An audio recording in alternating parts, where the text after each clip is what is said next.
Quiero invitar y presentar a nuestro ponente, Cristo Facundo Pérez. Él ocupa el cargo de asociado de investigación en el Instituto de Medio Ambiente de Estocolmo, en América Latina. Apoya la investigación y las aplicaciones en evaluación, planificación y toma de decisiones de recursos hídricos. Le fascinan los temas que entrelazan el medio ambiente y el desarrollo en América Latina. Durante 8 años, ha apoyado la planificación y toma de decisiones de recursos hídricos en Guatemala, Colombia, Ecuador, Brasil y Bolivia, con el fin de mejorar la articulación de la planificación hídrica y el desarrollo territorial. Sus experiencias recientes se relacionan con el desarrollo de sistemas de recursos hídricos para evaluar indicadores integrales en cuencas, la evaluación de la vulnerabilidad de los sistemas urbanos de agua desde una perspectiva de cuenca, y la formulación de planes de cuencas mediante la construcción de herramientas de apoyo a la toma de decisiones. También tiene experiencia práctica en la gestión del agua agrícola y la evaluación de la calidad del agua. Otras áreas de interés son la modelación participativa, los juegos serios y el desarrollo de narrativas a partir de datos. Es ingeniero agrícola y tiene una maestría en gestión del agua en el Instituto para la Educación sobre el Agua de la UNESCO en los Países Bajos. Durante su tesis de investigación de maestría, analizó las prácticas de gestión de aguas subterráneas para enfrentar las sequías y la escasez de agua. Actualmente es doctorante de Ingeniería Civil de la Universidad de Toronto en Canadá. También debemos agradecer justamente al Instituto de Medio Ambiente de Estocolmo en América Latina, que nos colaboró y nos gestionó gratamente con la llegada de Cristo a nuestro país, y esperemos que sea de gratificación para todos. A continuación, él nos va a presentar la ponencia titulada Futuro energético y gestión del agua en Potosí, una transición sin solucionar problemas del pasado. Por favor, Cristo, tenemos 40 minutos. Dale, muchas gracias, Salvador. Bueno, buenas noches. Ya me presentaron, soy Cristo Pérez. Estoy muy contento por estar acá entre ustedes. Agradezco a la dirección del museo y a los organizadores del evento por la invitación. Como Salvador mencionaba, soy investigador en recursos hídricos y el día de hoy les traigo esta presentación que se llama Futuro energético y gestión del agua en Potosí, una transición sin solucionar problemas del pasado. Entonces, esta presentación se basa en 3 piezas en las cuales participé y que fueron publicadas. La primera es una pieza de opinión en un diario de aquí de Bolivia, que tiene el mismo nombre de la presentación y básicamente trata de generar una reflexión sobre la gestión del recurso hídrico en el departamento de Potosí, especialmente en la ciudad de Potosí y la cuenca en la cual esta ciudad está marcada, y retos en términos de transiciones energéticas. Y las otras 2 piezas están más vinculadas, la primera con temas relacionados con impactos de la minería en calidad del agua y la segunda con formulación de planes de cuenca, que fue en lo que más me he dedicado en los últimos 4 años aquí en Bolivia. En ese sentido, la presentación abarca 4 grandes bloques. Primero, haré un contexto de los desafíos en la gestión hidrográfica, como para que tengan una idea de dónde estoy tratando de generar algunas aseveraciones y resultados que serán abordadas en la segunda parte, que tiene que ver con la cuenca del río Pampaguare, sus recursos hídricos y la presión por la actividad hídrica, que es donde haré mayor énfasis. Y a partir de allí daremos un paso un poco más global y trataré de generar un vínculo con el cambio climático y la transición energética, para finalmente volver a introducirlos en posiblemente el vínculo que puede tener hacia una transición energética sin solucionar problemas del pasado. Entonces, en ese sentido, para los que están presentes, ¿les resulta familiar el término de cuenca hidrográfica? ¿Sí? Otros posiblemente no tanto. Bueno, pensé que iban a ser menos. Entonces, súper. Para aquellos que trabajamos en temas de gestión de recursos hídricos, el término de cuenca hidrográfica es muy importante porque es un territorio que nos permite, bueno, que está dividido, aquí tenemos una divisoria de agua que nos permite tener el agua que escurra hacia un único punto, que normalmente puede ser un río, un embalse o el mar, ¿cierto? En ese sentido, estos cuerpos de agua al final son conectores de vida, de historias, de dinámicas, y en ese sentido resultan importantes para aquellos que trabajamos en gestión de recursos hídricos. Nos propicia el espacio adecuado para poder entender algunas dinámicas relacionadas con oferta o demanda de los mismos recursos, inclusive sobre la sostenibilidad de aquellos usuarios y ecosistemas que dependen de este mismo territorio. Lo segundo es, ¿por qué gestionar o planificar las cuencas o el recurso hídrico? Entonces, pregunta posiblemente obvia, o la respuesta más bien puede ser obvia, resolver problemas, ¿cierto? Pero también aprovechar las crisis para convertirlas en oportunidades, obteniendo beneficios adicionales y tratando de medir lo que se está midiendo de formas diferentes, ¿cierto? Generar un poco ampliar los objetivos que inicialmente se tienden. Creo que para eso sirve un poco la gestión que se tiene. Y normalmente a través de la gestión de las cuencas o de los recursos hídricos, lo que se busca es abordar problemas relacionados con muy poca agua, mucha agua, agua contaminada, agua muy costosa, ecosistemas muy degradados. A lo largo de la tarde creo que se hablaba un poco más de esto, en la mañana sí, no tanto, así que afortunadamente estoy en la tarde y no en la mañana, hubiera sido más difícil. Esto para decir que también el agua tiene otro tipo de valores, ¿cierto? Valores culturales, valores recreativos, que suelen ser no vistos desde este punto de vista. Entonces, dentro del marco o enfoque que hemos empleado para las experiencias que hemos tenido aquí en Bolivia, ¿cierto? Somos un equipo conformado por diferentes centros a lo largo del mundo, unos en Estados Unidos, otros en Estocolmo, nuestra sede en Latinoamérica, y tenemos algunos colegas aquí en Bolivia. Hemos tratado de aplicar este enfoque integrado participatorio para apoyo a las decisiones robustas, donde involucra diferentes fases que de alguna forma lo que hacen es tratar de traducir la política nacional. Dentro de lo que hacemos, para dar una idea general, es identificar usuarios, instituciones que tengan interés en las cuencas donde vamos a trabajar, ¿cierto? Que tengan intereses, que tengan algún vínculo o algo que permita que hagan ser parte y que plasmen sus intereses, o donde consideren que están los conflictos principales. Entonces ya una segunda fase va a implicar identificar estas problemáticas que tienen estos territorios, identificar una serie de acciones de intervención, desarrollar, evaluar estas acciones, encontrar una serie de compromisos, y finalmente cuando nos enfocamos dentro de todo este tema de planificación de cuencas, pues buscamos generar marcos programáticos y acuerdos. En términos generales, este enfoque ofrece una serie de beneficios, entre los cuales quiero destacar estos que aparecen acá. Entonces, bajo el contexto latinoamericano, y ustedes que bueno, la mayoría son bolivianos, entienden que el contexto de Latinoamérica es escasez de información, ¿cierto? Entonces, buscamos desarrollar un enfoque que propicie la generación de información temática y de acceso libre en estos territorios.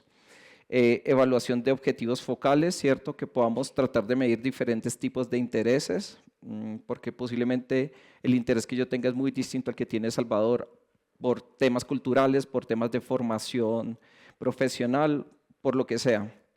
Y eso resulta importante poderlo medir y evaluar. Identificación de oportunidades, creo que me cuesta un poco por acá verlo, ¿sí? Identificación de oportunidades y compromisos comunes. Esta es de las partes más chéveres cuando desarrollamos esto, poder encontrar o ver como resultado que personas que normalmente no dialogaban o que parecieran que eran opuestos, encontraron un punto y eso les permitió por lo menos sentarse a tomar un café y discutir alguna temática que luego propicia ese tipo de espacios que nosotros estamos brindando. generar toma de decisiones informadas y participativa, y finalmente creo que es a lo que personalmente más busco contribuir es con la formación de una masa crítica en la gestión y protección de recursos hídricos. Entonces, los espacios para poder discutir y abordar estas temáticas dentro de las cuencas, estos territorios, en Bolivia se conoce como plataformas interinstitucionales. Entonces nosotros, en el caso en el cual voy a hacer énfasis, que es la cuenca del río Pampahuari en Potosí, no existía, entonces nos sirvió como una oportunidad para tratar de consolidarla, de formarla, establecerla, y tratar de sembrar esta semilla para que se dieran una serie de discusiones.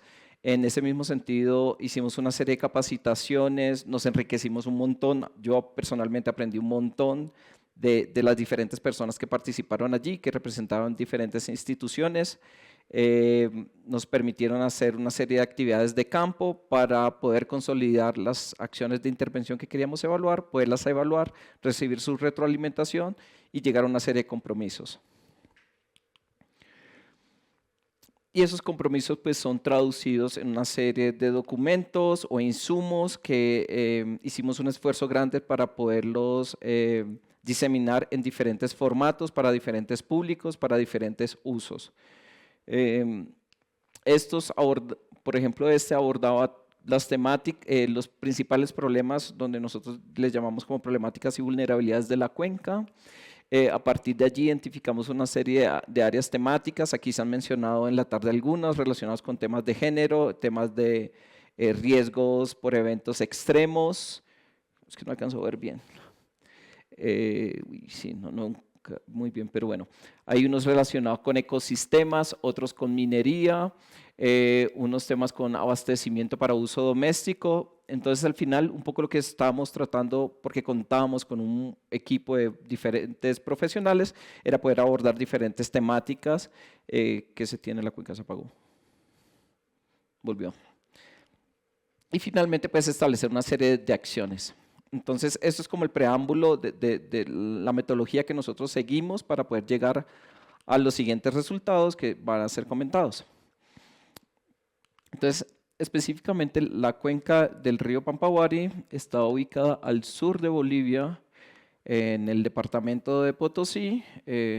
Esta comprende cerca de 7 municipios, principalmente 3. Está el municipio de Potosí, uno que se llama Yocaya y uno aquí más hacia el norte que se llama Tinguipaya.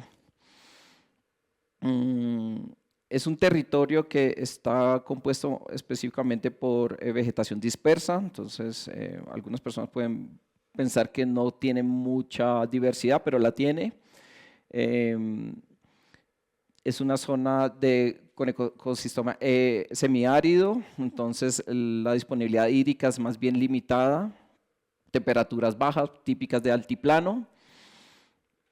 Y sobre esta se tiene el río Tarapaya, ¿cierto? Tiene una serie de drenajes que convergen en el río Tarapaya, que es el drenaje principal de esta cuenca, que es uno de los tributarios del río Pilcomayo, que creo que el Pilcomayo sí le suena a todo el mundo, Tarapaya no tanto. Y el Pilcomayo, para aquellos que no saben, pues es parte de la vertiente de la cuenca de La Plata.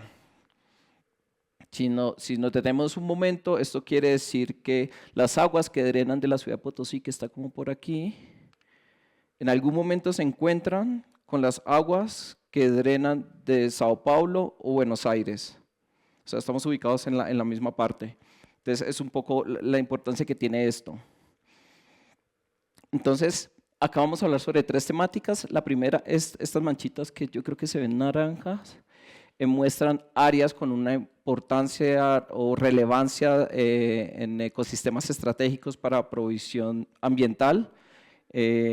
Entonces, identificamos que estas se están degradando, identificamos una serie de acciones para intervenir, pero lo que resulta importante ahora mencionar es que hay una serie de áreas con una relevancia importante que se están degradando, que están en la parte alta y media de la cuenca, donde están ocurriendo otra serie de fenómenos, ¿cierto? Hay una serie de actores que están allí interviniendo, agricultura, usuarios del agua para uso doméstico, para uso rural, ya mencioné la agricultura, está aquellos que se dedican a camélidos y la minería.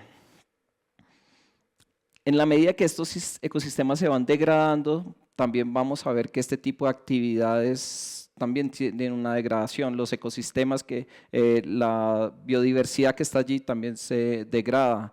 Algunas prácticas culturales, recreacionales también se van a degradar, ¿cierto? Hay muchas personas que nos comentaban que solían pescar acá, ya no pueden pescar. Algunas personas que solían tener sus llamitas por acá, ya no pueden tener las llamitas porque esa zona ya está contaminada, los bufeales ya se han deteriorado. Ahora pasamos que en esta parte media encontramos aquí esta manchita verde que va por toda la ribera del río, que es donde principalmente se produce, es la área con mayor potencial agrícola de esta cuenca. Allí vienen unos punticos donde identificamos una serie de acciones a desarrollar para mejorar las prácticas agrícolas que allí se llevan, pero lo que resulta importante allí es que hay una serie de presiones que están ocurriendo aquí en la mitad y que la ciudad de Potosí que está acá, que contiene el 90% de los habitantes de la cuenca, dependen de la comida que se produce acá. Y a su vez, la comida que se produce aquí depende de los ecosistemas que están acá. Pero también tenemos aquí finalmente, y aquí me voy a parar un momento porque no alcanzo a ver bien, tenemos áreas con alta influencia minera. Los colores de alguna manera señalan como la mayor presión o mayor demanda sobre los recursos hídricos. Estos fueron calculados de manera cualitativa porque a pesar de que allí llevamos 500 años de minería, todavía no se sabe cuánta agua usa la minería. Entonces utilizamos algunos métodos cualitativos para, en función del área que ocupa el área minera, pues decir como qué influencia puede tener o qué peso puede tener sobre la demanda de recursos hídricos. Y empezamos a encontrar un poco que también sobre la parte media alta pues hay presencia de actividades mineras importantes. Entonces, para resumir, empezamos a encontrar que hay una concentración de usuarios de los recursos naturales en la cuenca hidrográfica. Esto va a generar presión sobre la oferta hídrica, va a generar una presión sobre los ecosistemas que están allí y claramente si no son bien gestionados, pues van a haber una degradación de estos mismos. Y es un poco lo que hemos empezado a encontrar allí. Entonces, empieza a existir unas preocupaciones ambientales en términos, pueden haber muchas, yo traté de resumir un poco las que estaban más vinculadas con el evento y con la temática del día de hoy. Entonces haré énfasis en la contaminación del agua y numerosos pasivos ambientales mineros. Resulta conocido el término pasivos ambientales mineros, o no tanto, ¿no? Es que no se ve muy bien el mapa, pero deberían haberse unos punticos rojos, creo que ustedes notan aquí unos punticos rojos. Aquí, sobre todo en esta parte, hay un montón, aquí está Potosí, y aquí hay una serie de montón de punticos rojos. Después de que hay una operación minera, después de que acaba una operación minera, queda una infraestructura o quedan, no sé, lagunas con aguas ácidas. Esos son los pasivos ambientales mineros. Esos tienen que ser rehabilitados. En el caso de esta cuenca no han sido rehabilitados. Tenemos identificado cerca de 264. Especialmente aquí hay un montón grande, hay aguas arriba de Potosí. Por alguna razón no han sido rehabilitados y quedaron allí. Las operaciones mineras terminaron y sencillamente las aguas quedaron allí. Y eso tiene unas implicaciones sobre las aguas, sobre los cuerpos de agua y sobre todo la calidad. Tenemos también pues, la ciudad de Potosí, que no cuenta actualmente con planta de tratamiento de aguas residuales, entonces todo lo que se consume y llega a la ciudad pues, va directo a los ríos. Básicamente son usados como cañerías. Y esto tiene una influencia pues, sobre los mismos cuerpos hídricos. Hay una serie de comunidades que viven acá, importantes. Está la agricultura acá, la comida. Entonces hay una afectación que empieza a existir sobre los cuerpos de agua. Nosotros hicimos una evaluación de la calidad del agua en función de estándares de Bolivia. Y lo siento mucho, que creo que no se ve tan claro, pero hay unas letras donde aparece E, es porque la calidad es pobre. Y normalmente suelen estar o debajo de la ciudad de Potosí o de un pasivo ambiental minero. como se ven en esta parte o en esta otra.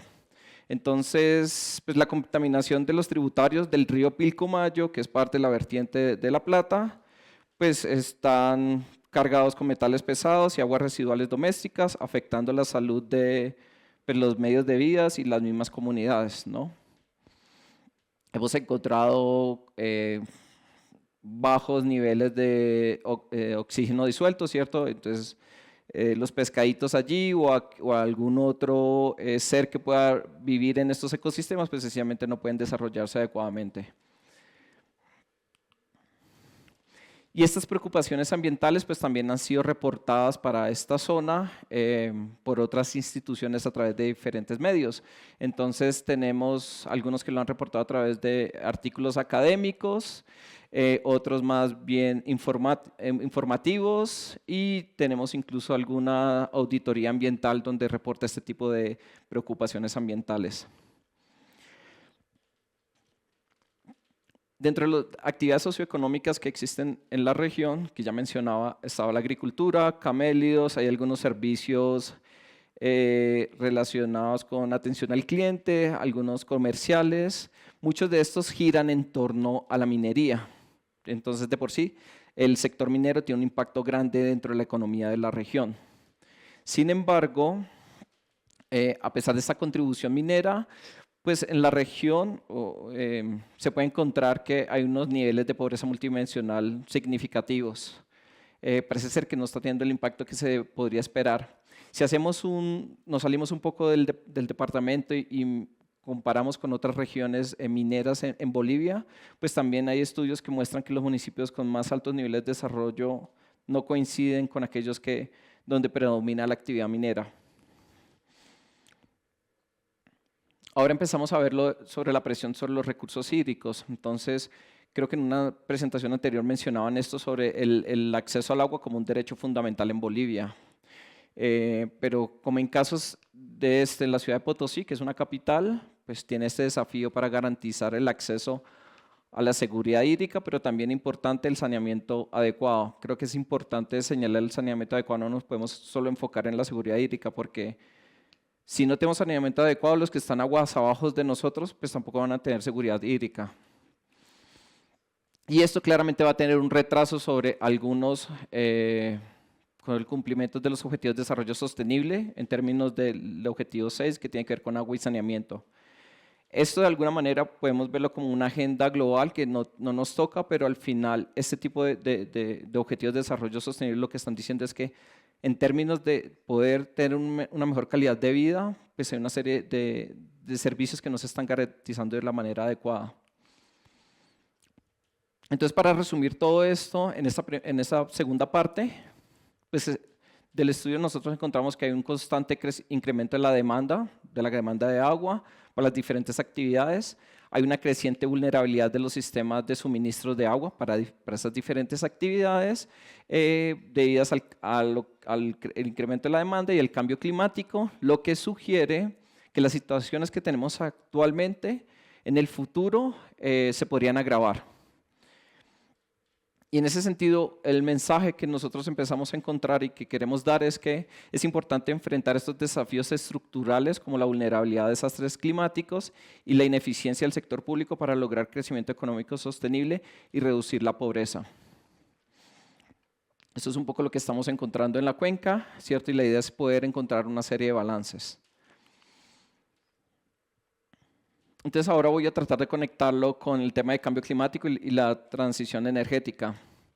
Entonces este tema de cambio climático y la relevancia que tiene para la cuenca, pues no solo es importante para la cuenca e incluso no es solo importante para Bolivia, sino en mi opinión creo que es uno de los mayores retos que tenemos como en esta sociedad en las décadas que vienen.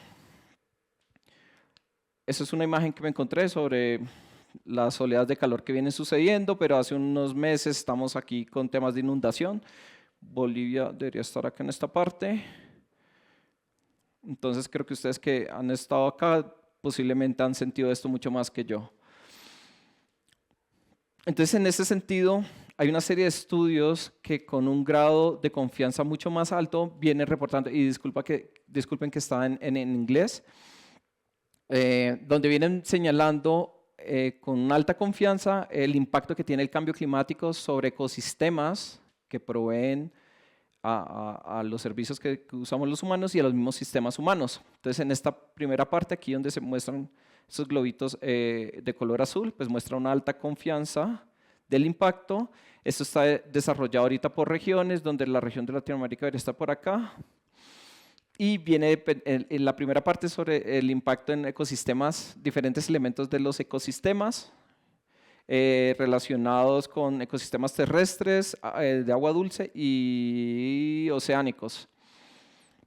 Y en cuanto a los sistemas humanos, ¿cierto? Aquellos relacionados con escasez hídrica y para alimentación, unos relacionados con el bienestar y otros sobre infraestructura, pues también encontramos una serie de impactos negativos. Por aquí está Latinoamérica, donde aparece como negativo.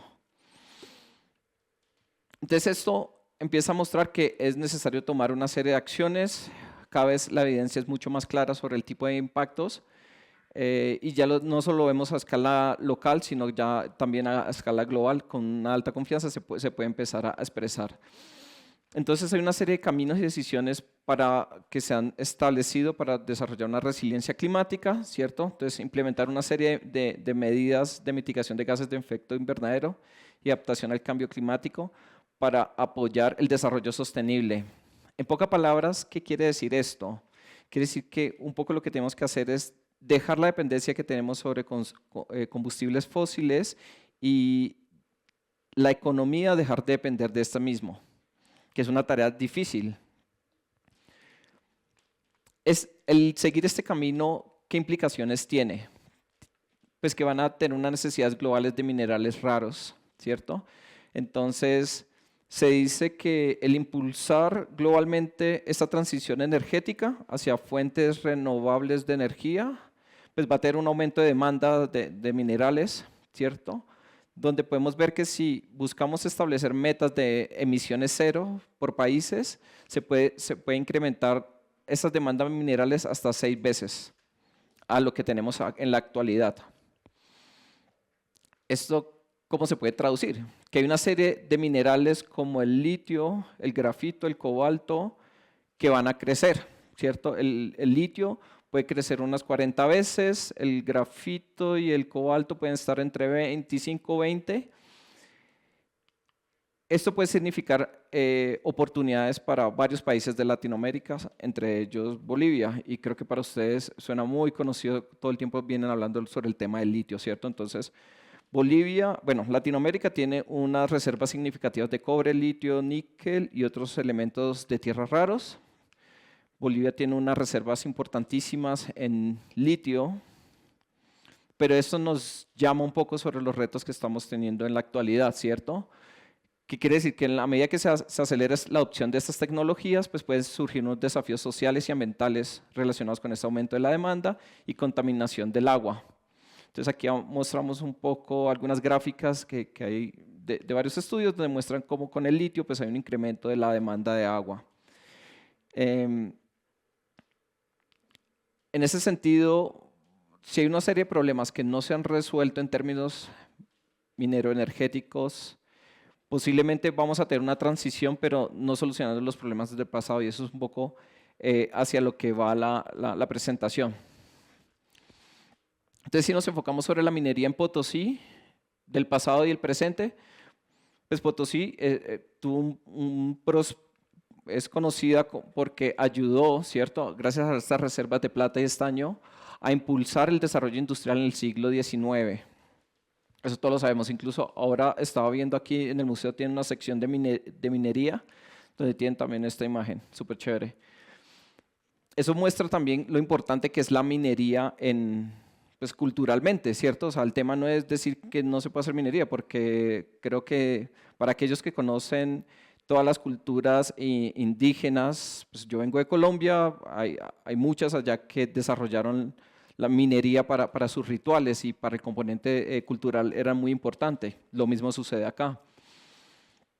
La minería contemporánea, incluso hoy lo señalaba al comienzo de la intervención, pues sigue siendo una actividad económica predominante en Potosí, con los ingresos mayormente derivados de extracción de zinc, plata, plomo y otros minerales. Sin embargo, los beneficios que se vienen consolidando a partir de varios estudios, pues parece ser que no se distribuyen de manera equitativa, lo que plantea interrogantes sobre quién se beneficia realmente de las actividades de la industria. Ahora miramos sobre la minería del futuro, pues no se sabe qué va a pasar. Pero creo que esta imagen, bueno, para aquellos que hemos tenido la oportunidad de viajar en avión, normalmente vemos en varios aeropuertos de Bolivia esto, y siempre llama la atención para alguien que es de afuera. Entonces la promesa de prosperidad, la demanda global de minerales presenta la promesa de prosperidad económica para Potosí, pero ¿a qué costo? ¿Quiénes son los verdaderos beneficiarios de esta explotación minera? Volvemos al tema de presiones ambientales. La presión sobre el agua y los ecosistemas de la región seguirán aumentando a causa de la creciente demanda tecnológica a nivel global. Eso sí con certeza va a ocurrir. ¿Hay lecciones aprendidas que estamos recogiendo a partir de lo que viene pasando? No quisiera irme con un mensaje desalentador, entonces puse una parte de lo que venimos trabajando en varias partes de las comunidades con las que hemos trabajado aquí en Potosí y en otras partes de Latinoamérica. Hay un libro que el etnobotánico Wade Davis escribió hacia el río Magdalena, que está en Colombia, donde él señalaba que la rehabilitación de ríos y afluentes, mencionaba 2 ejemplos, pudo ser posible gracias a un grupo pequeño de ciudadanos que canalizaron acciones legales y políticas para que los principales contaminadores pues dejaran de contaminar.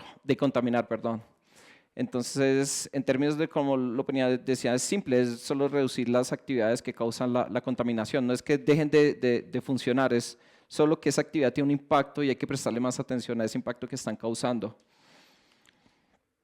En ese sentido, parte del trabajo que nosotros estamos haciendo aquí con la planificación de cuencas y que creo que tiene mucho en términos de iniciativas comunitarias, es conservación del agua, ¿cierto? Entonces hay un grupo de ciudadanos en Potosí que reconocen la imperiosa necesidad de conservar las fuentes de agua y los ecosistemas estratégicos para su sustento.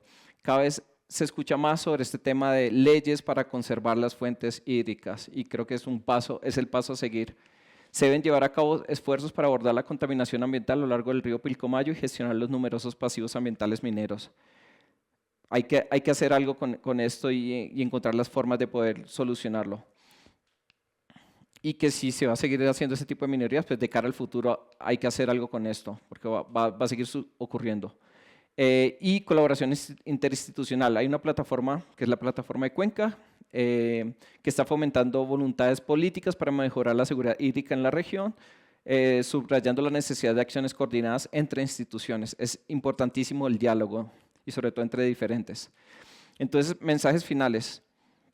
Los procesos participativos requieren tiempo para madurar, ganar legitimidad y operacionalizar decisiones que generen cambios del territorio. Eso es lo más difícil y lo hablaba ahorita con Salvador.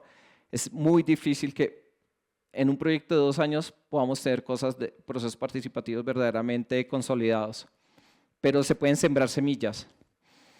Las iniciativas locales se alinean con resoluciones globales y eso es importantísimo para tener un peso de decir, bueno, pero es que nosotros somos parte de esa agenda que se enfatiza sobre el derecho a vivir en un ambiente limpio, saludable y sostenible, como se reconoce en la Asamblea General de las Naciones Unidas. Y el último, si no se aprenden lecciones para proteger los recursos naturales, ahí no solo hago énfasis del recurso hídrico, sino los recursos naturales, podríamos lograr una transición energética que va a ser más limpia, pero perpetuando los mismos problemas del pasado. Y esa es la intervención que tenía para el día de hoy. Muchas gracias.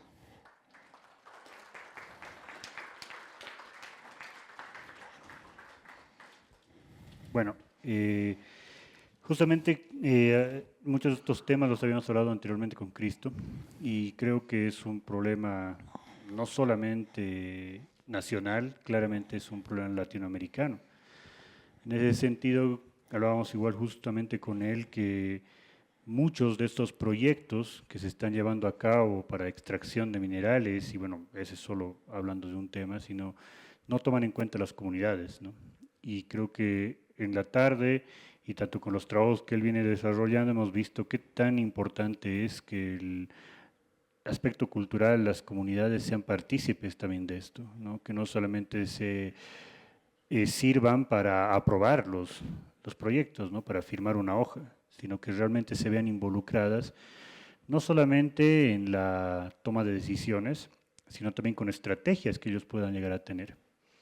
En ese sentido, creo que es muy importante ver la triste realidad en la que podríamos llegar a caer si todo este tipo de estrategias se empiezan a implementar totalmente en nuestro país, ¿no? Ya con la minería dependiente de la plata y los minerales tradicionales hemos tenido un impacto duro, que nos acaban de hablar Cristo, y tal vez con las siguientes vaya a ser lo mismo, ¿no? No estamos aprendiendo ninguna lección, como él decía.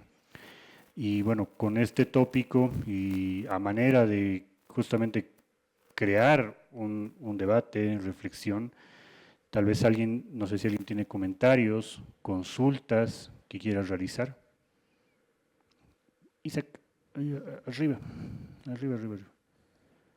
Arriba, más.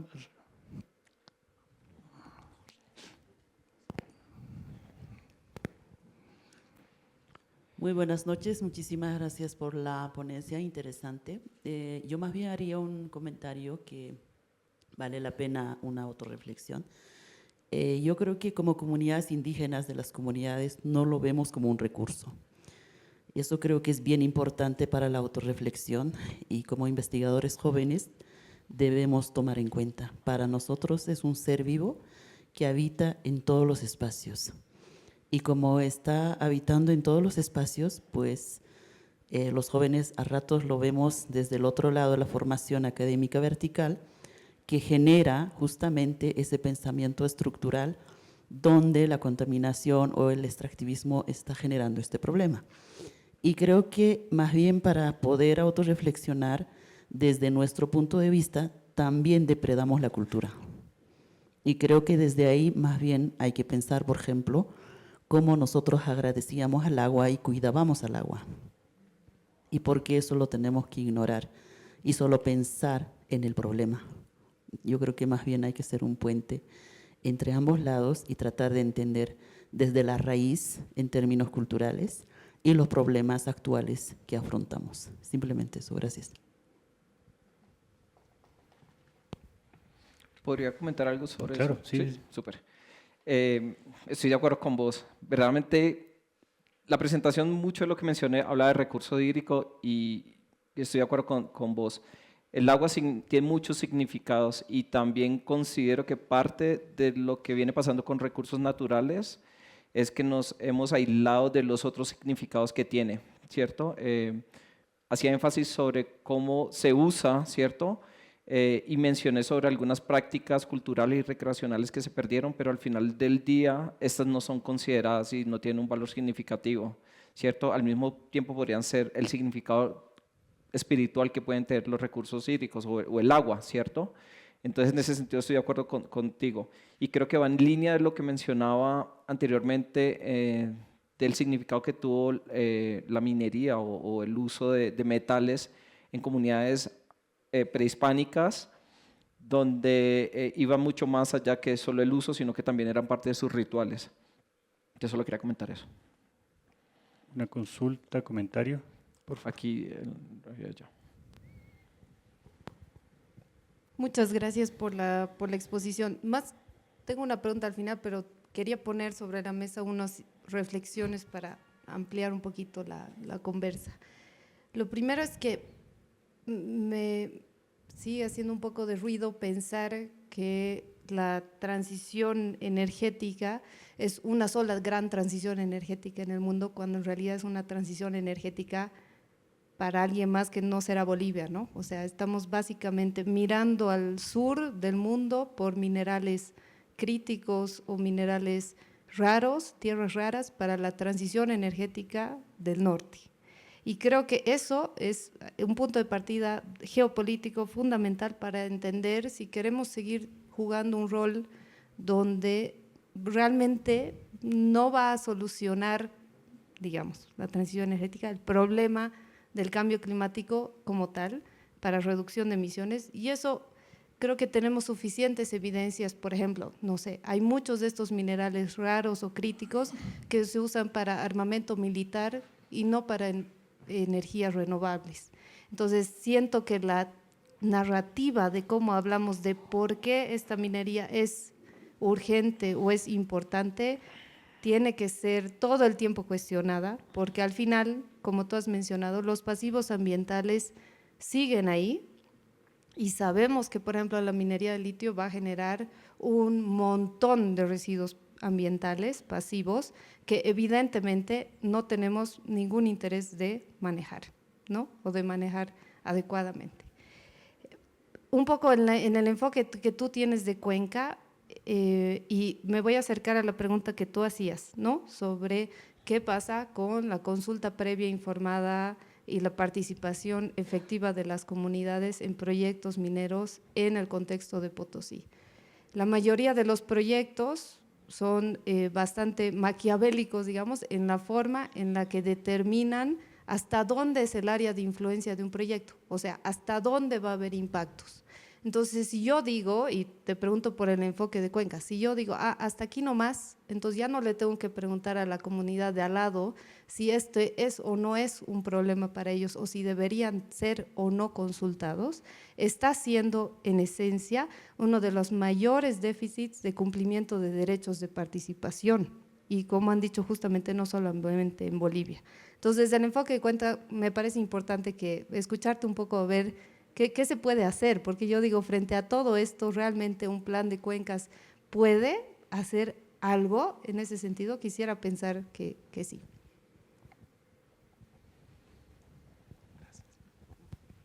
Entonces voy de atrás hacia adelante. Actualmente, dentro del paradigma de gestión de recursos hídricos, incluso ya se está retando este enfoque de Cuenca porque dice, no nos permite solucionar todos los problemas. Entonces, ahorita estamos hablando sobre teleconexiones. Entonces, ya incluso se está repensando este tipo de enfoques. Esto quiere decir que no tiene toda la solución, ¿cierto? Y está bien, como vos decís, de que siempre es importante cuestionarlo. A mí me parece interesante en el sentido de que hay una serie de proyectos que se vienen desarrollando no solo en Bolivia, sino también en Latinoamérica, donde solo se piensa el proyecto, ¿cierto? Como el proyecto aislado.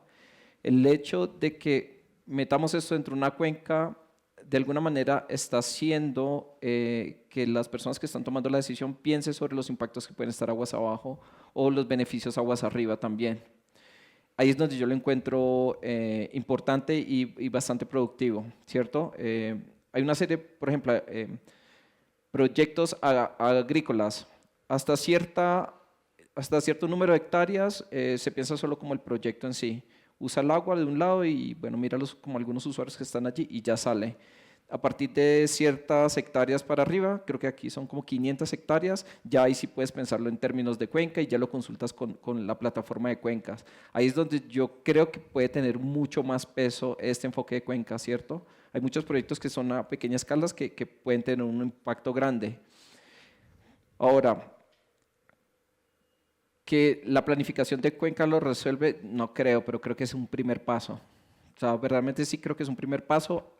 Mencionaba acá sobre los beneficios de lo que hemos tratado de hacer o donde consideramos que está el beneficio y hay una serie de información que no existía antes, que ahora existe. Hay una serie de personas y funcionarios e instituciones, ONGs, que no tienen una información de base para argumentar cosas y ahora lo tienen. No existía un organismo, ahorita existe, no tiene el poder económico para llevar a cabo las acciones que se requieren, pero al menos puede, creo yo, llamar la atención al respecto. Entonces, eso es como un poco lo que encuentro con respecto a eso. Y, ay Dios, ¿qué hice? Y con respecto al comentario que hacías inicialmente, sí, para mí resulta, creo que se me escapó comentarlo, resulta paradójico que tienes un territorio que es susceptible por sus condiciones.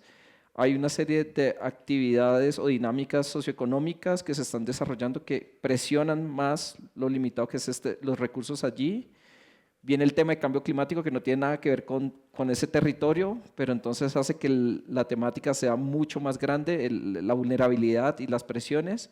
Y resulta que la solución que existe a nivel global es poner más presión en esta región, ¿cierto? Para mí resulta paradójico y justo era lo que trataba de representar con este tipo de presentaciones, que creo que no es solo de Potosí o de Pampahuari, sino hay otras cuencas con características similares, ¿cierto? Y me parece bien lo que vos decís, o sea, no solo hay un camino, estoy mostrando el que predomina y tal cual, como personas del Global Sur, tenemos que pensar también nuestras formas de encontrar ese tipo de caminos. ¿Algún otro comentario, consulta?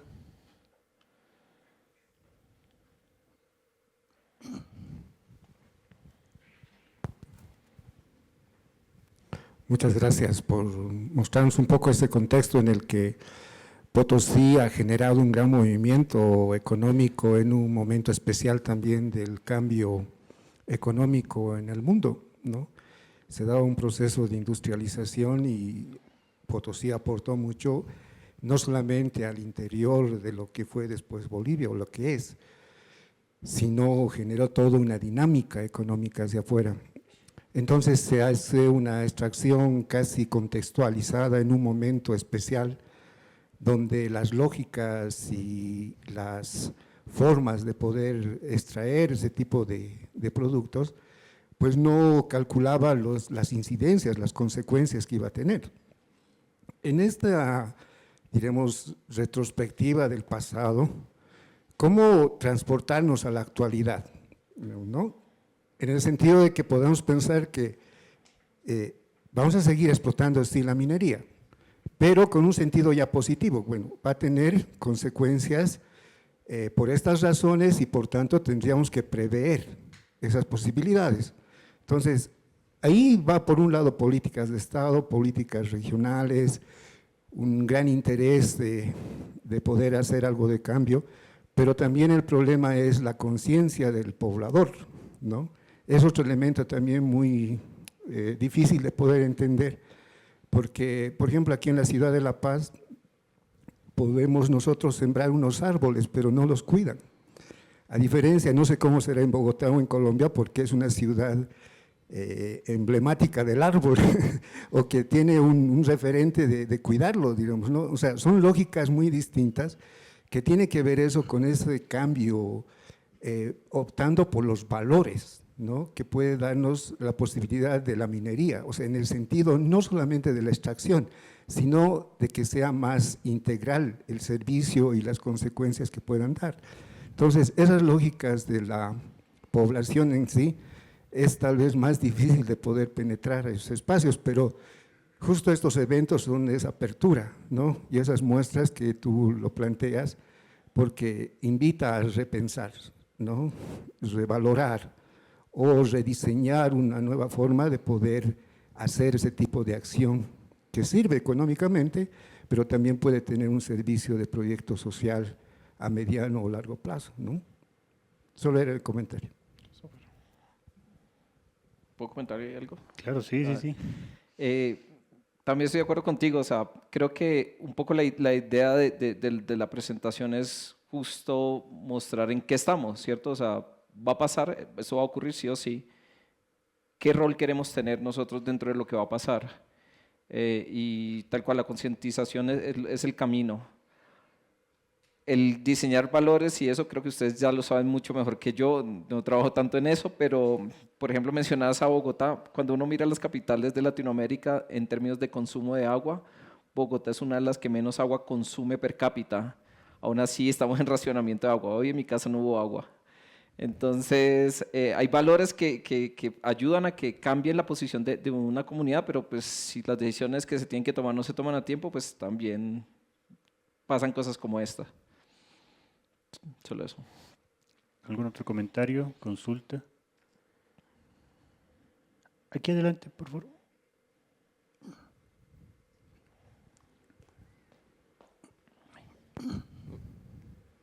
Quería saber ahí en Colombia si han logrado recuperar estos pasivos ambientales y qué tiempo toma y si es costoso, ¿no?, hacerlo. Súper. Con respecto a la experiencia colombiana, primero que todo, creo que relevancia de la minería en términos de Producto Interno Bruto o economía no es tan importante como en Bolivia, ¿cierto? Eso primero, lo que más mueve la economía colombiana son hidrocarburos. Pero creo que sí hay un tema de concientización ambiental grande en el país, a tal punto que ha permitido que hayan leyes para conservación de fuentes de agua. Puede que no sea así, pero el equivalente a lo que yo considero que son fuentes de agua de aquí, bofedales, allá se llaman páramos. Y existen leyes para conservación de páramos. Y hay casos hay uno que es súper conocido que se llama Santurbán, que había una minería canadiense que iba a llegar allí y a partir de esta ley, pues no se pudo desarrollar este proyecto minero energético. Entonces, hay una serie de leyes que se vienen dando. Hay una ley para pasivos ambientales mineros, que básicamente desde el momento que se está pensando el proyecto productivo, también se piense este tema de qué pasa después de que termine la parte de extracción, ¿cierto? Entonces, ¿cuánto tarda eso? Para ser honesto, no soy especialista en esa temática, pero sí sé que hay leyes que ya están en este momento funcionando para abordar este tipo de temáticas. ¿Alguna otra consulta? ¿Comentario?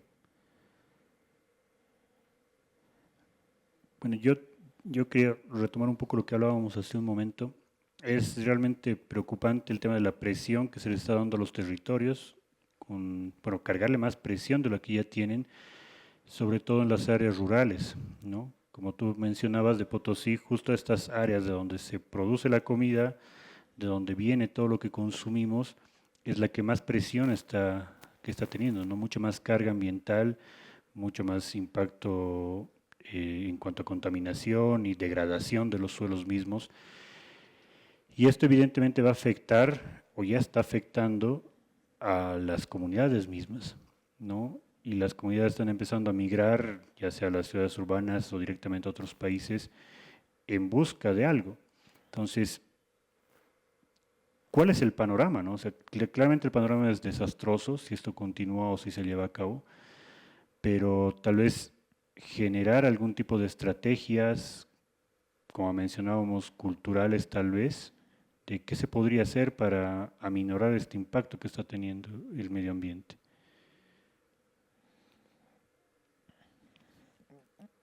Yo pensaría, desde la parte de lo que nosotros hacemos de poder ser un puente entre ciencia y prácticas, nosotros nos hemos enfocado un poco en poder tener estas miradas integrales, ¿cierto? De que una acción tiene una implicación en otro lado, ¿cierto? Normalmente le llamamos trade-off, ¿cierto? Nada viene gratis. Si voy a tomar agua de aquí, le estoy quitando esa agua a alguien. Entonces hay una serie de acciones integradas en las cuales nosotros venimos trabajando que buscan un poco eso.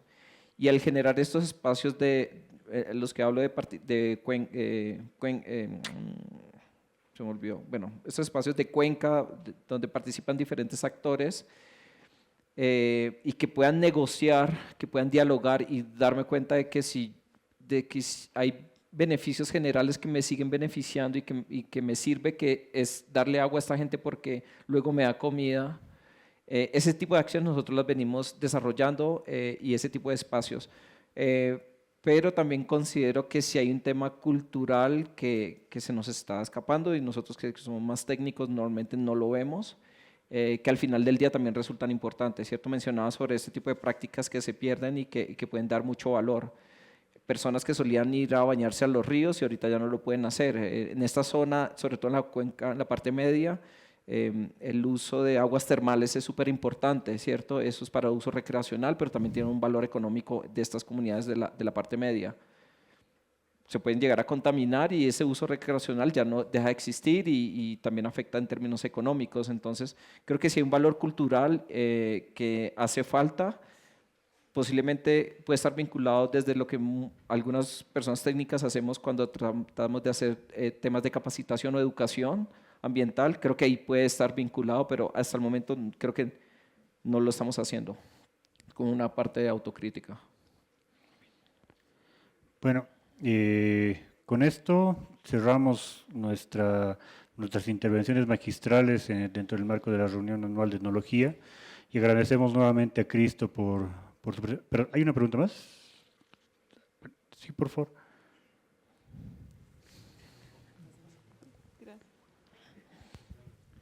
Muy buenas noches.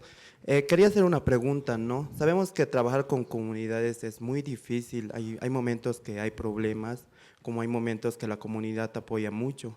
Quería más que todo una pregunta directamente. ¿Qué experiencia, no, se ha llevado a trabajar con estas comunidades del departamento de Potosí?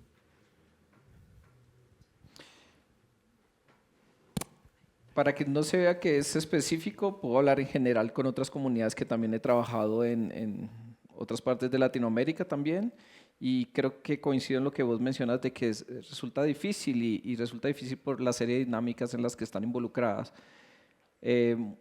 Muchas veces nosotros entramos a desarrollar un proyecto y podemos verlo de una manera utilitaria, ¿cierto? Y ellos también lo pueden ver de una manera utilitaria. Y creo que ahí es donde está la discrepancia. Creo que un poco el enfoque que nosotros tratamos de ver es verdaderamente cómo podemos servir, ¿cierto? Cuando trabajamos con instituciones, verdaderamente pensamos cómo podemos hacer su trabajo más fácil, qué información le falta que podemos brindarle. Con las comunidades también pasa un poco eso. Tratamos verdaderamente de identificar en qué tipo de necesidades con el trabajo que estamos haciendo podemos satisfacer. Y creo que ahí es donde empieza a ser un poco más sencillo. Un poco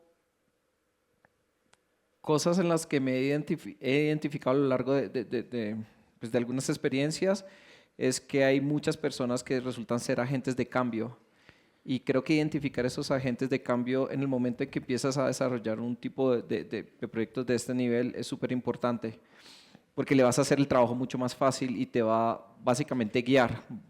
Vos al final estás haciendo, tu trabajo es ayudarle a esa persona a hacer lo que quiere hacer para su comunidad y conseguir el beneficio común. Entonces creo que es un poco lo que puedo comentar al respecto. Bueno, muchas gracias. Entonces despedimos a Cristo con un fuerte aplauso, por favor. Gracias.